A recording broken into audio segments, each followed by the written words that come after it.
கூட்டினா 27, அதோடைய விதி என்பது 9. அப்போ 9 9 என்ற சாலப்பலன். அப்போ 9 வந்து 9ஆம் இடத்து பலனை தான் குறிக்கிறது. 9 வந்து சாதாரண எண் இல்லை. அந்த தனக்குத்தானே தன்னுடைய வீட்டை பிடிச்சிருக்கிறது அந்த 9 தான். அதான் 9 விதியின் 9. அடுத்ததாக உடலுக்கு 3 எழுத்து. அந்த 3 எழுத்துக்கு உண்டான எண்ணிடம் 3, 5, 1 அதெல்லாம் கூட்டாக்க 9.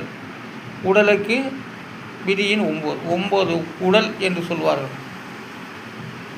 அதுதான் அந்த உடலுக்கு 9 வாசல் என்று சொல்கிறாங்களா, அந்த இதுதான் உடல் 9. அதனுடைய விதி என்கிறது 9. உடல் வந்து 9ஆம் இடத்து பலனாக வருகின்றது.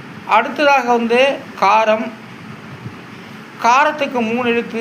அந்த 3 எழுத்துக்கு உண்டான எண்ணிடம் 8, 3, 7 இதெல்லாம் கூட்டாக்க 18. அதனுடைய விதி என்பது 9. காரத்துடைய விதியின் 9. அப்போ காரம் 9ஆம் இடத்து பலனாக வருகின்றது. முனிவருக்கு 4 எழுத்துங்க. அந்த 4 எழுத்துக்கும் விதியின் 9 தான். அன்பு. அடுத்ததாக வந்து அன்பு 9வது விதின்னு தான் அன்பு வைக்கிறது. அப்போ அன்புக்கு 3 எழுத்துங்க.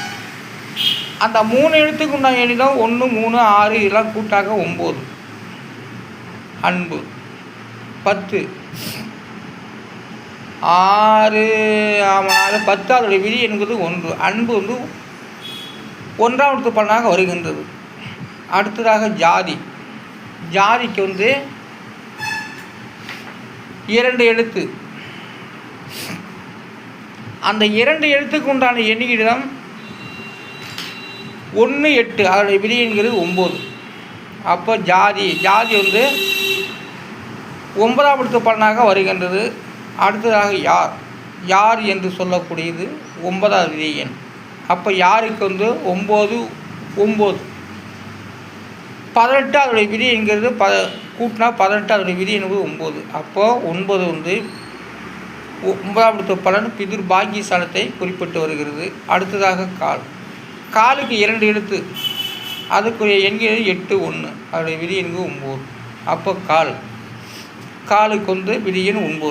நட்சத்திரம். அடுத்ததாக நட்சத்திரத்துக்கு 6 எழுத்து தான் நான் போட்டிருக்கேன்.